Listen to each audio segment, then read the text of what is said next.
তো বন্ধুরা, ভগবান বিরসা মুন্ডার 150তম জন্ম শতবার্ষিকীর একটি প্রোগ্রামে ঝাড়গ্রামে আজকে রাজ্যের বিরোধী দলনেতা শুভেন্দু অধিকারী একটি প্রোগ্রাম করেন।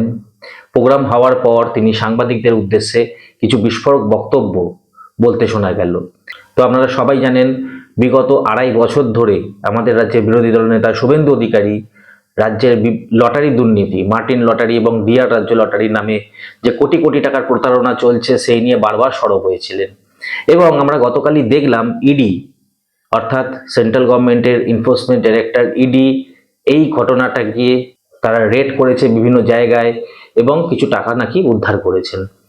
তো ঠিক মতন তদন্ত হলে নাকি আরো অনেক অনেক রাঘব বোয়াল এই জালে ধরা পড়বে এবং অনেক বড় বড় নেতা মন্ত্রীরাও কিন্তু এর মধ্যে চলে আসবে। এছাড়াও রাজ্যে সরে যাওয়া সদ্য ট্যাব দুর্নীতি নিয়েও তিনি সরব হয়েছেন। ট্যাবের পয়সা কোথায় চলে যাচ্ছে আপনারা সকলেই বুঝতে পারছেন। ট্যাব দুর্নীতি একটা বিশাল বড় প্রবলেম, যা নিয়েও সরব হয়েছেন। এবং আরো তিনি বলেছেন যে সিসিটিভি কোর্টের রায়তে বিভিন্ন হসপিটালে লাগানোর কাজ চলছে, যেখানে 10,000 বা 16,000-এর মধ্যে ভালো সিসিটিভি ইনস্টল করা যায়, সেই সিসিটিভির বিল প্রায় 3 লাখ 4 লাখ এরকম লাখ লাখ টাকায় হচ্ছে। অর্থাৎ সেখানেও একটা কাটমানির ব্যাপার বা দুর্নীতির ব্যাপার। তিনি দুর্নীতির গন্ধ পাচ্ছেন এবং তিনি এই নিয়ে বারবার সরব হচ্ছেন। উনি এও বলতে চাইছেন যে অপোজিশন লিডার আমরা সিপিএম নই, আমরা বিজেপি, আমরা কোনো সেটিং এর অপোজিশন করি না, পরিষ্কার অপোজিশন করি এবং পরিষ্কারভাবে বিরোধী করি। তো কি বললেন সমস্তটা শোনাবো আপনাদের এই প্রতিবেদনে। নমস্কার, আমি সুরজিৎ, বঙ্গদর্পণ ইউটিউব চ্যানেলে আপনাদের সবাইকে স্বাগত। তো চলুন প্রথমে আগে আমাদের রাজ্যে বিরোধী দলের নেতা শুভেন্দু অধিকারীর বক্তব্যটি শুনে নিই, তারপর আমি ব্যাখ্যায় আসছি। হ্যাঁ, এই লটারি কেলেঙ্কারি হচ্ছে আপনার মার্টিন এবং ওই যে ডিআর লটারি এবং মার্টিন লটারি, এটা নিয়ে গত 2-2.5 বছর ধরে লাগাতার আমি বলেছি এটা ভাইপো লটারি। তৃণমূল কংগ্রেসের ইলেকটোরাল বন্ডে ফান্ডে 600 কোটি টাকা দিয়েছে, রাজ্য সরকারকে 4,500 কোটি টাকা ট্যাক্স দিয়েছে। এই লটারি লেগেছে অনুব্রত মণ্ডলের, তার মেয়ে সুকন্যা মণ্ডলের, নলহাটির টিএমসির এমএলএ রাজেন্দ্র সিং এর ভাই পাপ্পু সিং এর, আর আমাদের কলকাতার জোড়াসাঁকোর এমএলএ বিবেক গুপ্তা ওনার স্ত্রীর। এরকম অসংখ্য উদাহরণ রয়েছে। তৃণমূলের নেতা নেত্রীদের টিকিট লাগে, সাধারণ লোকের টিকিট লাগে না, এবং সোল্ড টিকিটে কোনো প্রাইজ হয় না, আনসোল্ড টিকিটে প্রাইজ লাগে। এইটা দক্ষিণ ভারতের ডিএমকে আর এখানকার টিএমসি এই দুজনের ব্যবসা। অর্থাৎ সঠিক জায়গায় ঘা দিয়েছে। আমি গলা ফাটিয়েছি 2 বছর 2.5 বছর ধরে, ঠিক জায়গায় হিট করেছে। প্রমাণ হয়ে যাবে রাজ্যের বিরোধী দলনেতা যে লাগাতার 2 বছর ধরে অভিযোগ করে এসছে, সেটা সত্য প্রমাণ হয়ে। লেক মার্কেটে একটি আবাসন থেকে 3 কোটি টাকা উদ্ধারও হয়েছে, ইডি উদ্ধারও করেছে 3 কোটি টাকা এই লটারি কেলেঙ্কারি। অনেক কিছুই হবে। এর সঙ্গে ভাইপো সরাসরি যুক্ত, প্রতীক জৈনরা যুক্ত, আইপ্যাক যুক্ত। এর ডিল হয়েছে চেন্নাইতে বসে, এবং আইপ্যাকের তৎকালীন 2021 সালে ভোটের সময় ডিল করেছে, জেতার পর থেকে এন্ট্রি দিয়েছে। এই জন্য পশ্চিমবঙ্গ সরকারের গৃহলক্ষ্মী, ধনলক্ষ্মী যে সরকারি লটারি, সেগুলো বন্ধ করেছে চোর মমতা। সরকারি লটারি বন্ধ করেছে, করে ডিআর আর মার্টিন লটারি ছেড়ে দিয়েছে। 300 টাকা রোজগার করে জনমজুর, ভ্যান চালক, টোটোওয়ালা, 200 টাকা ডিআর লটারির দোকানে খালি হাতে বাড়ি আসে। অনেক বাড়িতে দুপুরে খাওয়ার হয় না এই লটারির জন্য। দাদা, রাস্তা থেকে সরকারি বাস উধাও হয়ে যাচ্ছে, হঠাৎ করে টিকিট বুকিং ক্যান্সেল হয়ে যাচ্ছে। সরকারি কি বাসে যারা এত বড় বড় ট্যাব খেয়ে নিচ্ছে তারা বাস উধাও করে দিবে, অসুবিধা নেই। এত বড় ট্যাব কি করে ঢুকিয়ে খাচ্ছে, কোথায় রাখছে ভগবান? হাজার হাজার 15টা জেলায় 870 টাকা। কত বড় পেট, মুখের কত বড়। ঝাড়গ্রামে যান আগে, 3.5 লক্ষ টাকা করে সিসিটিভি। আপনার বাড়িতে আছে তো সিসিটিভি? খুব ভালো সিসিটিভি 18,000 টাকা দাম, কমা কিনলে 10,000-এ পাওয়া যায়। ট্যাব কেলেঙ্কারির এপিসেন্টার দাদা, ওরাই তো কাগজ দিচ্ছে, ডাক্তাররাই তো বলছে আমরা তো বলতে পারবো নি, ট্রান্সফার করে দিবে। আপনি বলুন, আমি বলছি বিরোধী দলনেতার কাজ তো এইটা। বিজেপি তো সেটিং অপোজিশন নয়, সিপিএম ছিল, কংগ্রেস ছিল, সেটিং ছিল।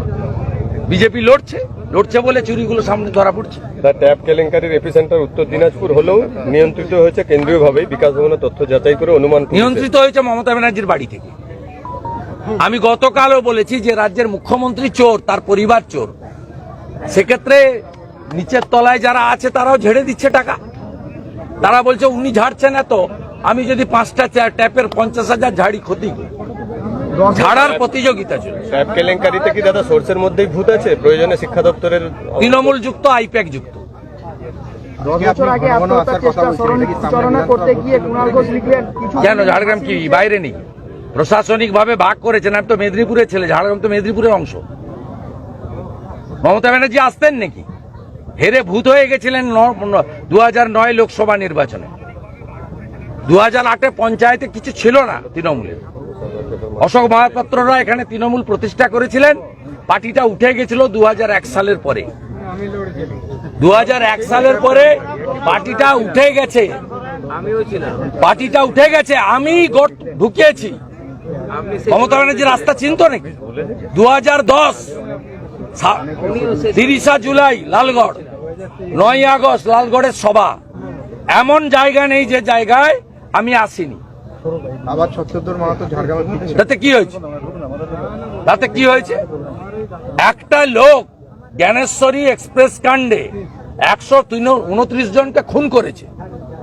খুনি তৃণমূলের নেতা, উনি বাঘসিংহ নন। ঝাড়গ্রামে পুলিশ সরিয়ে নিন, তৃণমূলকে ধপ করে ফেলে দিবে। আর মমতা ব্যানার্জি ঝাড়গ্রামে বিভেদ তৈরি করার জন্য কুর্মীদেরকে কুর্মীর মতো বলে আর জনজাতিদের বলে।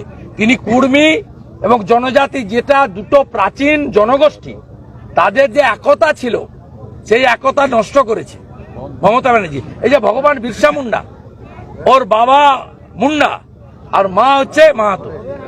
দাদা 10 বছর আগে জনজাতিদের এই দুটো প্রাচীন গোষ্ঠীর একটা সিমেন্টিং রিলেশন ছিল। মমতা ভাগ করেছে এখানে। কুর্মীদেরকে এসটি দেবে বলে চিঠি লিখে এসটিদেরকে বলেছে ওরা নিয়ে নিবে, তোমরা বাধা দাও। আবার কুর্মীদেরকে বলেছে জনজাতিরা বাধা দিচ্ছে তাই দিতে পারছে না। এটা মমতার কাজ। মমতা বিভাজনের রাজনীতি করে ক্ষমতায় থাকতে চায়, ভাইপোকে প্রতিষ্ঠিত করতে চায়, আর হাজার হাজার কোটি টাকা লুট করতে চায়। জঙ্গলমহল আমার জায়গা, আমি মেদিনীপুরের ছেলে। আপনি প্রশাসনিক ভাবে 3 ভাগ করেছেন, 13 ভাগ করুন। মেদিনীপুর মেদিনীপুরে থাকবে, বিদ্যাসাগরের মাটি মেদিনীপুর মেদিনীপুরই থাকবে। দাদা 10 বছর আগে আত্মহত্যার চেষ্টা চালনা করতে গিয়ে কুণাল ঘোষ লিখলেন কিছু ভুলিনি। আমি ওনার কথার উত্তর দেব না, মহামানব। তো দেখলেন দর্শক বন্ধুরা, আমাদের রাজ্যে বিরোধী দলনেতা শুভেন্দু অধিকারীর বক্তব্যগুলি আপনারা শুনলেন। তো তিনি কিন্তু বারবার ধরে 2.5 বছর ধরে যে বক্তব্যটি দিয়ে আসেছেন সেই জায়গাটা, অর্থাৎ সঠিক জায়গায় ইডি রেড করেছে এবং তিনি খুবই খুশি এবং তিনি এও আশা রাখছেন যে এই তদন্ত যদি ঠিক মতন হয় তাহলে অনেক কিন্তু বড় বড় নাম এখানে সামনে আসবে এবং তিনি সরাসরি ভাইপো যোগ এর মধ্যে দেখতে পাচ্ছেন। এখন ভাইপো না বলতে কে সেটা তিনিই জানেন, আমি তো ঠিক বলতে পারবো না।